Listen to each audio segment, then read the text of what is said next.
Rajesh ji pilot जी ने कहा था कि जब तक देश के गरीब किसान मजदूरों के बच्चे पढ़ लिख कर उन कुर्सियों पर नहीं बैठेंगे जहाँ से देश की नीतियाँ क्रियान्वित होती है, तब तक सही मायने में देश की तरक्की संभव नहीं।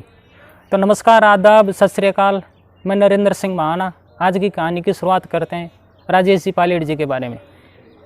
राजेश जी पायलट जी का जन्म 10 फरवरी 1945 को गांव वैदपुरा, ग्रेटर नोएडा, उत्तर प्रदेश में हुआ। शुरुआती दिनों में राजेश जी पायलट जी ने अपने बचपन में अपने चाचा के डेयरी फार्म पर काम किया और दूध बेचा।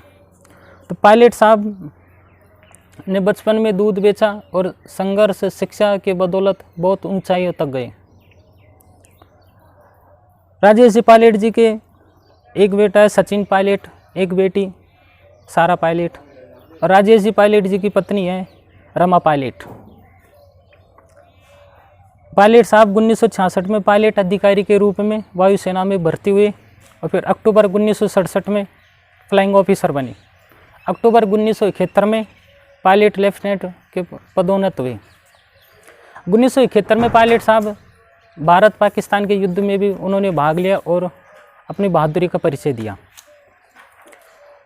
1979 के अंत में राजेश जी पायलट जी की इच्छा हुई कि वो राजनीति में आए और राजनीति के दांवों में भी आजमाए। तो पायलट साहब इंदिरा गांधी के पास गए और बोला कि मैडम, कि मेरे को राजनीति में आना है और चुनाव लड़ना है। तो पायलट साहब सीधे ही अपने मित्र श्री राजीव जी गांधी जी के पास गए और उन्हें बोला कि मैं चुनाव लड़ना चाहता हूँ, सांसद बनना चाहता हूँ। तो श्रीमती इंदिरा गांधी जी ने उनको कहा कि आप अवश्य सांसद का चुनाव लड़ाएंगे और आपको राजनीति में लाएंगे। तो पायलट साहब ने एयरफोर्स से इस्तीफा दिया और राजनीति में आए। पायलट साहब को सबसे पहले सीट डिसाइड की गई कि वो 1980 में भरतपुर से चुनाव सांसद का उनकी सीट क्लियर हुई और 1980 में वो भरतपुर से चुनाव लड़े सांसद का, और उन्होंने भरतपुर राज्य की पूर्व महारानी को बहुत वोटों से हराया और सांसद बन के दिल्ली पहुँचे। फिर उसके बाद में 1984 में दौसा लोकसभा सीट से उनको टिकट मिला और वो चुनाव लड़े और जीते और दिल्ली फिर वापस गए। 1985 से 1989 के बीच में वो भूतल परिवहन मंत्री रहे।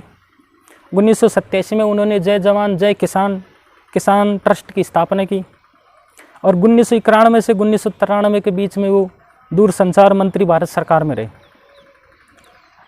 उस समय प्राइम मिनिस्टर थे पीवी नरसिम्हा राव जी, उसके मंत्रिमंडल में रहे। 1993-1995 में आंतरिक सुरक्षा मंत्री रहे और 1995-1996 में वो भूतल परिवहन मंत्री रहे। फिर वापस चुनाव आए 1996 में पायलट साहब दौसा लोकसभा सीट से फिर चुनाव लड़े और फिर वापस जीत कर दिल्ली गए। फिर 1999 में वापस पायलट साहब दौसा से चुनाव लड़े और दौसा से जीते वापस। एक बार दौसा के किसानों ने बहुत बड़ा कार्यक्रम किया था, कोई धार्मिक अनुष्ठान किया था। धार्मिक अनुष्ठान में पायलट साहब को बुलाया तो पायलट साहब धार्मिक अनुष्ठान में आए, लेकिन उनको क्या पता था कि वह धार्मिक अनुष्ठान उनके लिए अंतिम दिन होगा। पायलट साहब जी की मृत्यु 11 जून 2000 को जिला दौसा के भंडाणा गांव के पास में कार एक्सीडेंट में हो गई और पीछे छोड़ गई तो सिर्फ किसानों के, मजदूरों के जो हंसते हुए चेहरे थे वो सब मुरझा गए।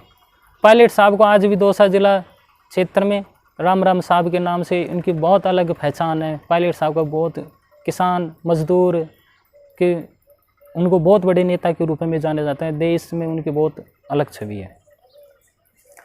फिर उनके निधन के बाद में रमा पायलट जी 13वीं लोकसभा सीट से उन्होंने सांसद का चुनाव लड़ा। उनकी मृत्यु के, पायलट साहब जी की मृत्यु के बाद में वो, और बीजेपी के आर.के. शर्मा को बहुत भारी मतों से उन्होंने हराया। तो रमा जी पायलट इससे पहले 1998 में हिंडोली विधानसभा सीट से एमएलए रही थी और रमा जी पायलट जी ने राजेश जी पायलट जी के ऊपर बुक लिखी थी कि राजेश पायलट ए बायोग्राफी। फिर 14वीं लोकसभा सीट में सचिन पायलट जी दौसा से लड़े और दिल्ली पहुँचे। अब आज भी दौसा के किसान मजदूर पायलट साहब को बहुत याद करते हैं और सोचते हैं कि वो किसान नेता जो सदा दिल्ली में किसानों की बात करता था तो पीछे छोड़ गया। आज उनकी किसानों की आवाज़ उठाने